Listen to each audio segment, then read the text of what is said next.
Friends, നമുക്ക് എല്ലാവർക്കും chocolate ഇഷ്ടമല്ലേ? ചോക്ലേറ്റ് ഇഷ്ടമല്ലാതായിട്ട് ആരും തന്നെ ഉണ്ടാവില്ല. അപ്പൊ ചോക്ലേറ്റ് ഒരു ദിനം ഉണ്ടെന്ന് പറഞ്ഞാൽ നിങ്ങൾ വിശ്വസിക്കുമോ? ഇല്ല, പക്ഷെങ്കിൽ അങ്ങനെ ഉണ്ട്. ഇന്നാണ് ആ ദിനം, ജൂലൈ 7-നാണ് ചോക്ലേറ്റ് ദിനം. അപ്പോൾ ഞാനിത് പറയാൻ വേണ്ടി മാത്രമല്ല നിങ്ങളുടെ അടുത്തേക്ക് വന്നിട്ടുള്ളത്. എൻ്റെ വീടിൻ്റെ തൊട്ടടുത്തുള്ള ഒരു വായനശാലയിൽ നിന്ന് ഒന്നൊരു ക്വിസ് കോമ്പറ്റീഷൻ ഉണ്ടായിരുന്നേ. അപ്പോൾ ആ ക്വിസ് കോമ്പറ്റീഷനിൽ നിന്ന് എനിക്കൊരു സമ്മാനം കിട്ടി. അപ്പോൾ ഈ ഒരു കൊച്ചു സന്തോഷം നിങ്ങളുമായിരുന്നു പങ്കിടാൻ കൂടിയിട്ടാണ് ഞാൻ വന്നിരിക്കുന്നത്. ഇനി നമുക്കിതൊന്ന് അൺബോക്സ് ചെയ്ത് നോക്കിയാലോ?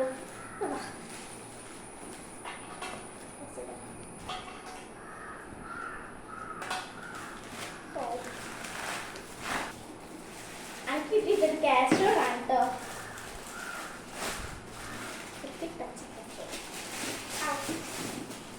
ഒരു കുട്ടി പച്ച കാസ്ട്രോൾ ആണ് കിട്ടിയിട്ടുള്ളത്. നമുക്ക് നന്നായി. അപ്പൊ ഇത്രയേ ഉള്ളൂ. വീഡിയോ ഇഷ്ടമായാലും ലൈക്ക് ചെയ്യാനും ഷെയർ ചെയ്യാനും സബ്സ്ക്രൈബ് ചെയ്യാനും